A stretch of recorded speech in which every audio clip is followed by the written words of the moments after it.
Hello, I'm Ryan. Welcome back. And today I want to bring you guys a interesting guest, Ziet, a Malaysian-based finance educator and a content creator who owns over 140,000 subscribers on YouTube channel. He shares about, a lot of stock investing, ETF strategies, brokers comparisons, and a lot of how-to guides for Malaysians. Welcome here, Ziet. Thank you very much, Brian. Pleasure to be here. So, very honored to be able to share a little bit more about financial literacy over here. Well, the first thing we would like to start this episode is this, right? There's this thing that gets thrown all around, especially in Malaysia, right? Everybody still feel it's very atas to talk about, which is investing, right?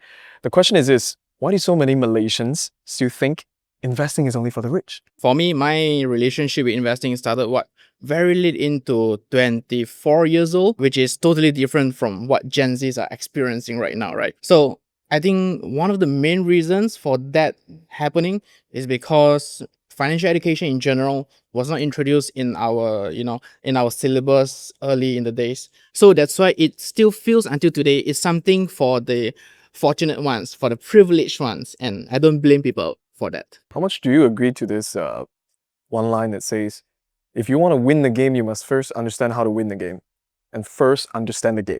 How true is that in investing? 100%. 100%, right?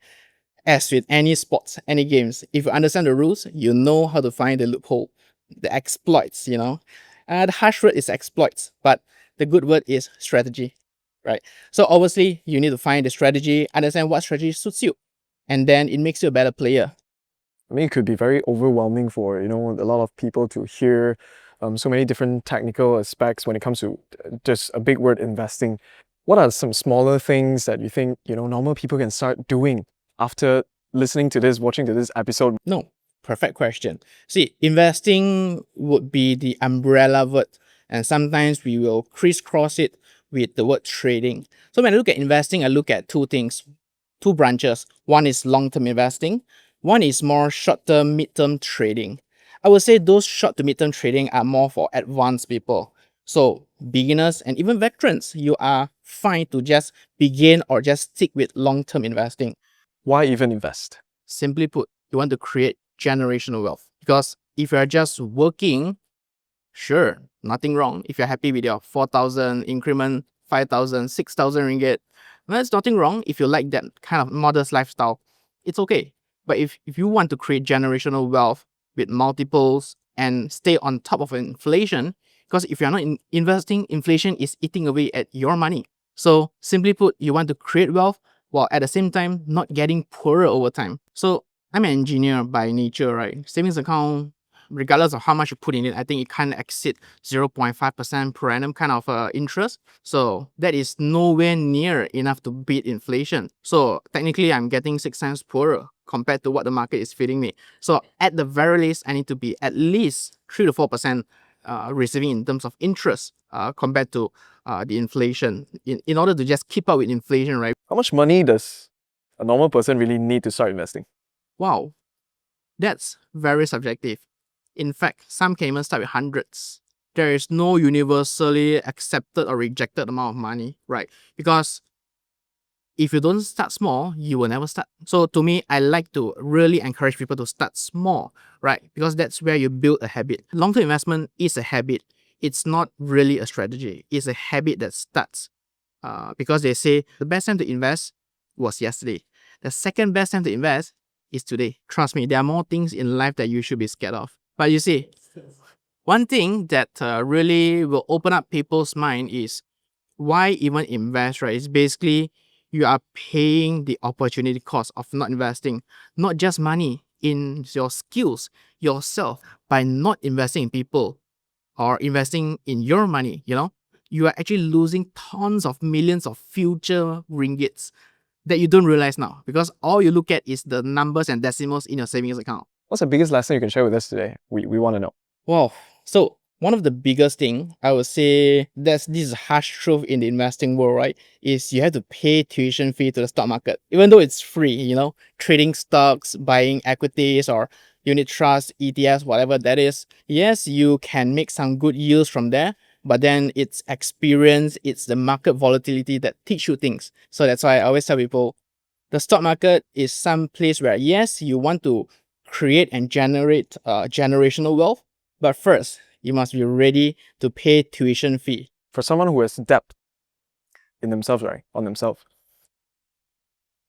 And he make money through jobs, career, income. Should he pay off the debt first or straight away invest? The right answer is debt. 100%. Why? Because the cost of debt versus the cost of opportunity, cost of opportunity, maybe 6%, maybe 12%, you can't really quantify it. But what's real is that every single month, that credit card debt, that particular loan debt is coming for you. That's 100%. But if your cost of debt is 6%, 4%, or some even credit card 15%, 18%, it's no brainer. Go for a credit card debt, because even Warren Buffett, the most famous legendary investor in the world, does about what, 20 to 25% per annum. So are you trying to be partial Warren Buffett to win 18%? Impossible. So pay off your debt. Then we talk about the upsides. So I will say, regardless of influencer, regardless of platform, or anyone that promises you anything, this one thumb rule helps you to be skeptical. As long as any investment guarantees you return above the overnight policy rate, OPR, or interest rate in Malaysia, be skeptical. Or at the same time, don't trust that, because no one can guarantee you anything more than the interest rate that is guaranteed by the government. It's that simple. What's the best piece of money advice you have ever received? Well, one piece of my advice, right? Even before investing, you got to understand why and what's the variable inside. It's money, right? And what is money? Money, if you break it down, it's actually units of time. So how to save time? If you know how to save time, you gain more money. So you can save time by solving people's problem. You skill solving that problem, you skill earning that money, right? So ultimately, that's what businesses are trying to do. They scale their problem solutions, right? Same goes to investing. While it's not directly replicable, the idea is the same. If you can't start a business yourself, you invest in businesses. You invest in productive assets. Let them manage and do the job for you. That's probably one of the best piece of advices we have heard as well. And it truly brings a very fruitful conversation between, to bring more insights to the audience. I think what we're trying to say here to the audience is investing is a long-term game. You don't have to do it alone, right? All you got to do is understand the game, ask for help sometimes, and you're good to go. Stay savvy with Alliance Bank, the bank for life.